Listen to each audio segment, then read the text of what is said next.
Hello, friends and colleagues. My name is Farid Shafiyev. I'm chairman of the Center of Analysis of International Relations.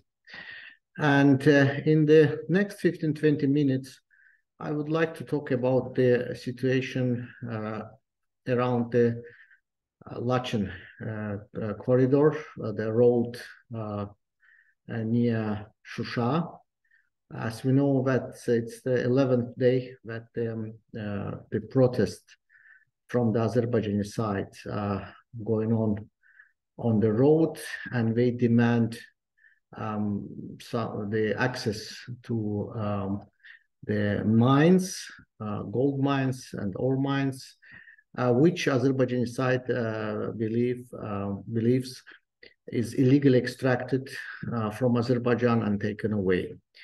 Before discussing this situation specifically on the Lachin road, I would like to give a bit of background, what is about the situation, a bit about ecological problems, and why situation on the Lachin road is quite serious.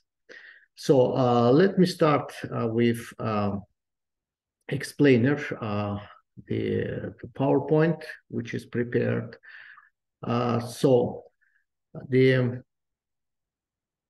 We speaking about the Lachin region of Azerbaijan. It was, as you see in the dark red, the whole Lachin region, and in the light red, this is exactly the Lachin corridor, which we are talking about, between Lachin and Azerbaijani city Khankendi, functioning right now. So the Lachin region was quite important the point for Armenian nationalists, which began the nationalistic movement under Miatsum. So we need to go a bit back to 1987. So in 1987, and especially in 1988, Armenian nationalists launched the campaign of unification between Nagorno-Karabakh and Armenia. It's called in Armenian language Miatsum. Basically, it was an idea of expanding Armenian territory at the expense of Azerbaijan, at the expense of Karabakh, specifically Karabakh region of Azerbaijan. So this attempts to unify within the Soviet Union, because both Azerbaijan and Armenia was part of the Soviet Union, it failed. And in 1991, when Armenia became independent country and Azerbaijan became independent country, Armenian nationalists changed a bit rhetoric. They began speaking about self-determination of Nagorno-Karabakh. They changed this rhetoric for two reasons.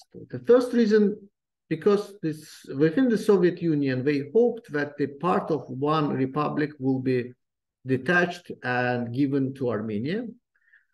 And the second reason, because once they became independent, I mean, Armenia and Azerbaijan, the claim of Nagorno-Karabakh from the Armenian side, it looks like indeed annexation at the expansion of its territory, which is not well received by the international community. For this reason, they picked up in a bit more kind of the term which is has a bit more positive connotation, self-determination. So it was about like cessation of Karabakh from Azerbaijan and getting independent.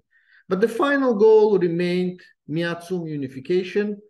All Karabakhi leaders, Armenian Karabakhi leaders, spoke about that the final goal is self-determination, and they still speak about that today. But what has changed, it's the war 2020, when Azerbaijan managed to liberate territories from Armenian occupation. Only certain parts remained in the hands of Armenian nationalists, and where the Russian peacekeepers were deployed. And after that, the Armenian government and Armenian nationalists, both in Karabakh, in Armenia, and actually also in diaspora, they launched the third stage of Miatsum, so-called remedial cessation. So we're speaking about the threat of extermination, threat of so-called genocide, in order to justify its expansionist, its irredentist project. So from the first day of the conflict, they're speaking about the threat of genocide, while in 1987, 1988, or before 1987, 1988, Armenians lived peacefully with Azerbaijanis. The Armenian conditions, socio-economic conditions of Armenians in Karabakh was actually much better than the average in Azerbaijan. So all this economic and social data is available even in peer-reviewed journals, in Western peer-reviewed journals. However, they always, to justify their territorial ambitions, they spoke about genocide, ethnic cleansing. But what indeed happened during this conflict, that Armenia first conducted full ethnic cleansing of Azerbaijanis from Armenia. No Azerbaijanis left in Armenia.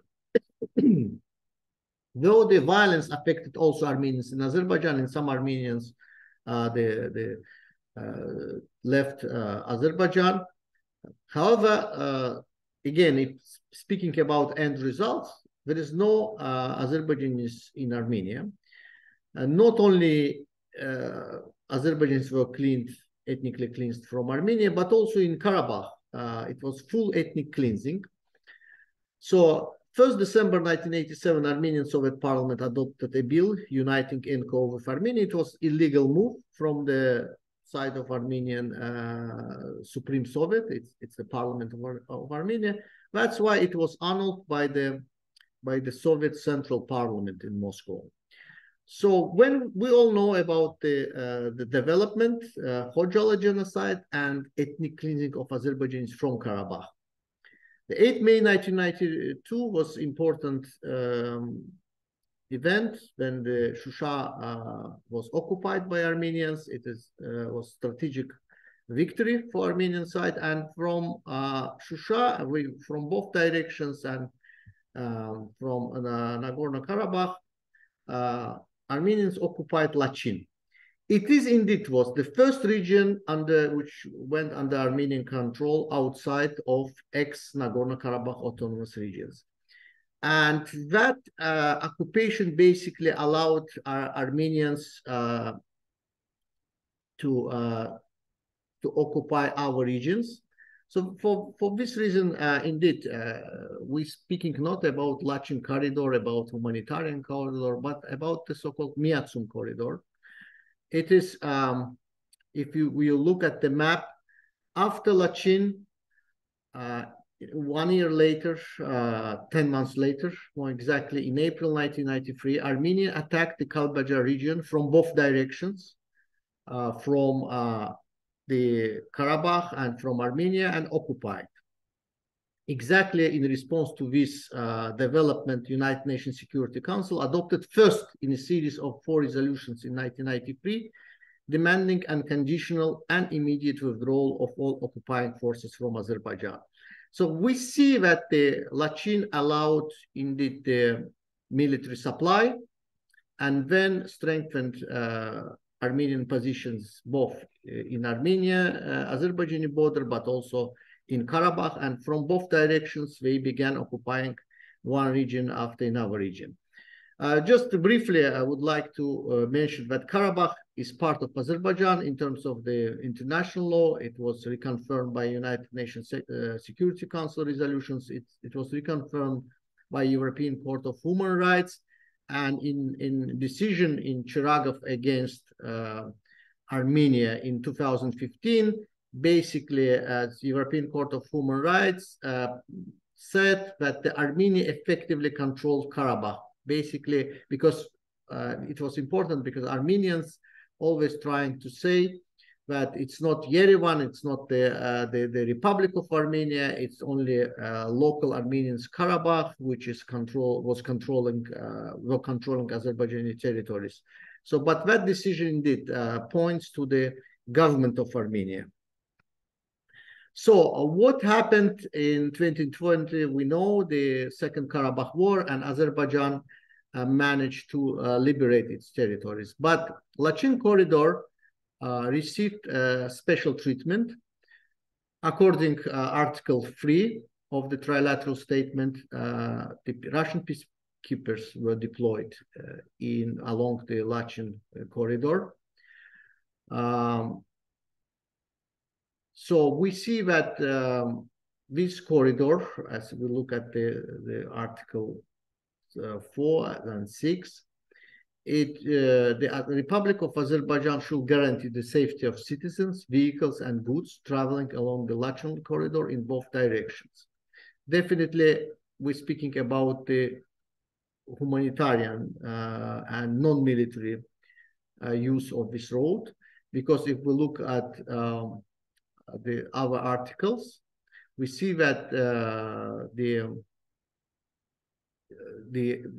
all Armenian forces should be withdrawn from the Azerbaijani territories. This is also quite clear in the Trilateral Statement.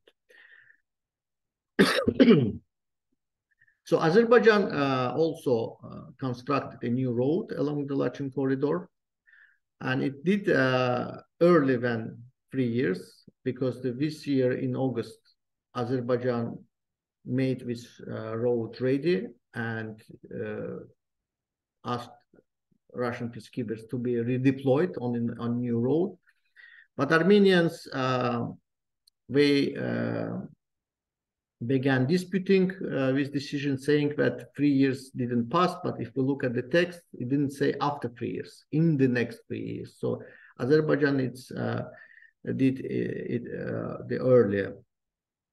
Also, coming to the Trilateral Statement, there is Article 9, where it says that the Republic of Armenia guarantees the safety of transport links between the western regions of the Republic of Azerbaijan and the Nakhchivan Autonomous Republic in order to organize unimpeded movement of citizens, vehicles, and goods in both directions.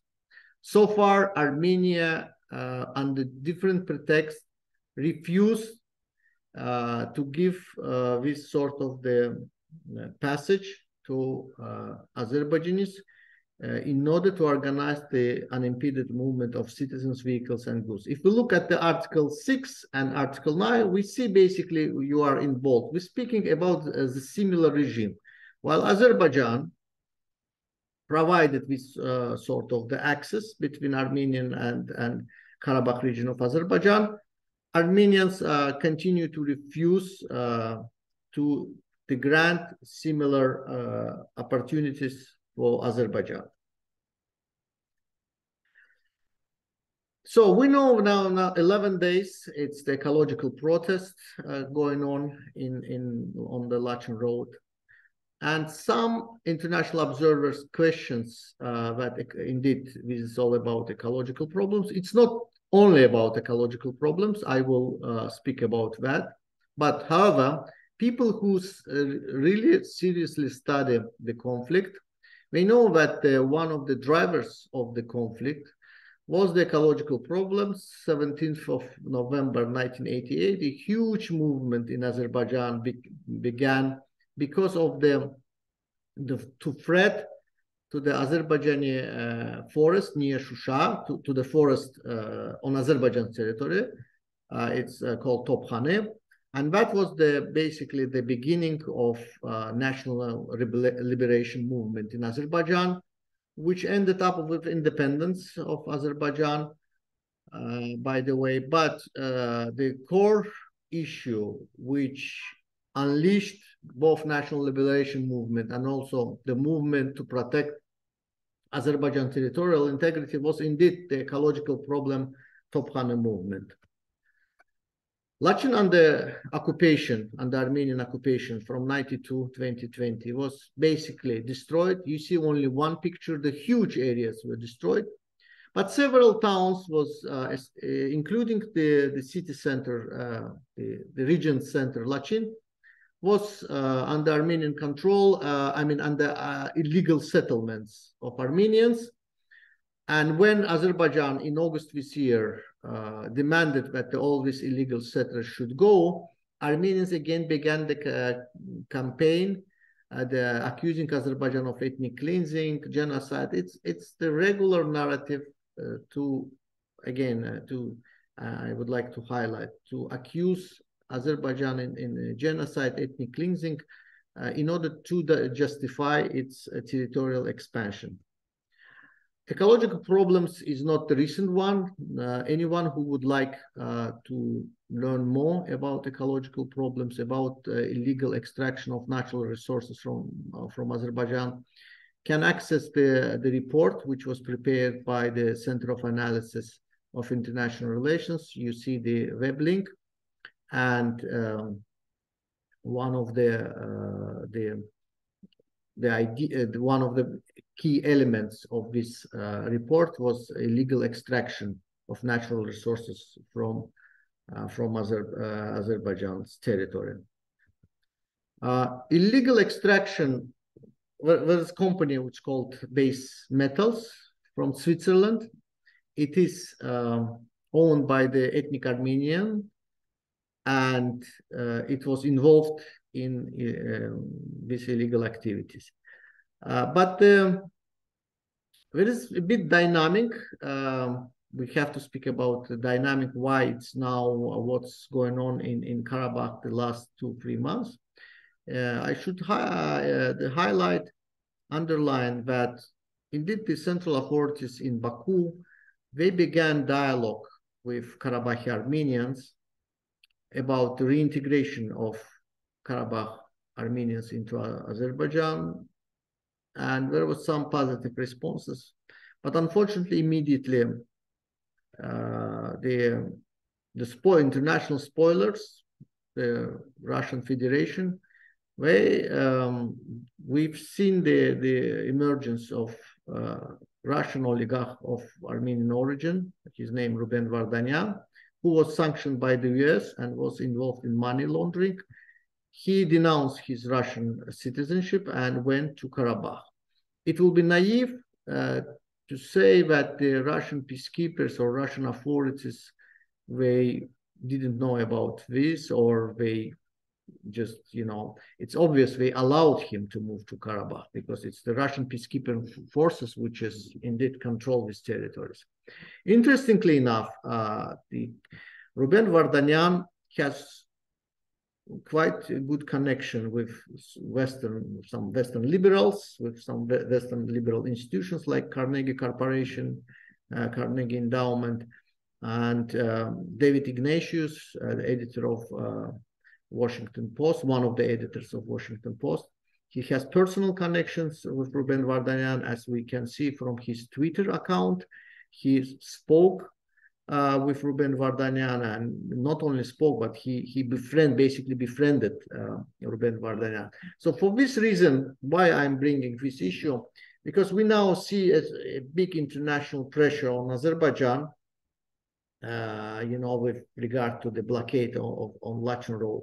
But the fact, and it's well-known fact, I don't have time now to speak more about this side of the story. But Armenian diaspora is very active in the Western, let's say, in the collective West. They have a connection with many media and academic institutions such as Carnegie, and they indeed easily promote through local interlocutors the Armenian narrative in Western media. Another problem with Lachin Road that it was used for moving arms and munitions. It's not only about 92 and during the occupation, but even after the Second Karabakh War, Azerbaijan revealed some of the landmines on its territory, and those landmines were produced in 2021. Not only landmines, arms, munition, but the problem was illegal entrance to Karabakh by third country nationals. Here you can see the passports of Iranian nationals who moved to Karabakh quite recently, visited Karabakh quite recently, and Azerbaijan law enforcement agencies believe that it was this group of people, they trained the Armenian radicals for different terrorist and saboteur activities. So, summary of the situation of Lachin. First, Lachin was first region outside of ex-Nagorno-Karabakh region occupied by Armenia on 18th of May 1992. It is indeed Meatsum Road, what means kind of the unification for Armenia, for Armenian irredentist project. And it was important for establishing military supply, and that allowed to occupy Kalbajar region and then to expand occupation. For this reason, Armenian nationalists are seriously worried that finally Lachin will be under full Azerbaijan control. It will happen sooner or later. Lachin is internationally recognized part of Azerbaijan. Azerbaijan gradually moving to restore full administrative control over the whole Karabakh. So basically, we're speaking about the threshold 2025. But definitely the Armenians trying to use narrative of humanitarian disaster to compel Azerbaijan through international pressure to keep Lachin under Armenian control, and thus to use it for the military means. Problem of natural resources, namely illegal extractions of natural resources, which is sent through Lachin to Armenia and then to the international markets, and part of this income used for promoting secession in Karabakh. As we see that with regard to this context, Lachin is the key elements of security for Azerbaijan to prevent the ethnic cleansing and destruction which Armenian occupation resulted in. So the main problem of the Lachin corridor is not only illegal extraction of resources, but also the use or misuse for non-humanitarian purposes in violation of the Trilateral Statement of 9th of November 2020. So we see the immediate cause, it's the ecological problems and illegal exploitation of Azerbaijan natural resources. The second is the use of Lachin corridor for military means, contrary to the Trilateral Statement.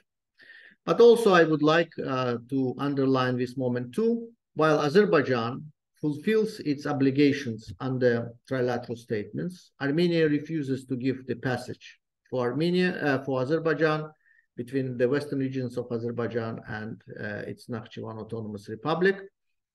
Under different pretexts. They're saying sometimes, Azerbaijan demands extraterritorial control. No, we don't do that. I mean, clearly, this road will be controlled by according to the trilateral statement, will be controlled by the Russian forces. However, this problem, Lachin, on the Lachin road, points to much more fundamental problems, the lack of peace treaty and stalemate in negotiations. So I believe Armenia, we've observed that during all these 30 years of occupation, we're trying to postpone the resolution of the conflict. The sides agreed on the so-called Madrid principles in 2009. From 2009 until 2020, 11 years, Armenian side was postponing constantly any meaningful implementation of the Madrid principles. Performance of Russian PQ also raises some questioning, especially the fact that Ruben Vardanyan arrived there and who derailed completely dialogue with the central authorities in Baku. And related to that, geopolitical actors, Russia, first of all, but not only Russia, countries like France, who connives the Armenian irredentist projects and trying to help it in all possible ways, including the recent discussion in the Security Council. France, not only this time, but also in October, when the Security Council was also discussing the problem between Armenia and Azerbaijan, also did its utmost, Paris did its utmost to help the Armenian side. But I would like to finish this presentation with the clear message that sooner or later Azerbaijan will reach its goal to full control of its internationally recognized territories. We have indeed unique chance now to work and sign peace agreement with Armenia to leave the conflict in the past, to work towards the reconciliation between two peoples affected by the conflict. Definitely, the violence happened in both countries, on both sides, and there is the many tragic pages of story. However, the reason of this bloody conflict was Armenian irredentist project, Armenian territorial claims towards Karabakh region of Azerbaijan, and it was disguised by different narrative on genocide, ethnic cleansing. But what happened indeed that the Azerbaijani territories was fully destroyed. The mosques, all the cultural heritage, infrastructure.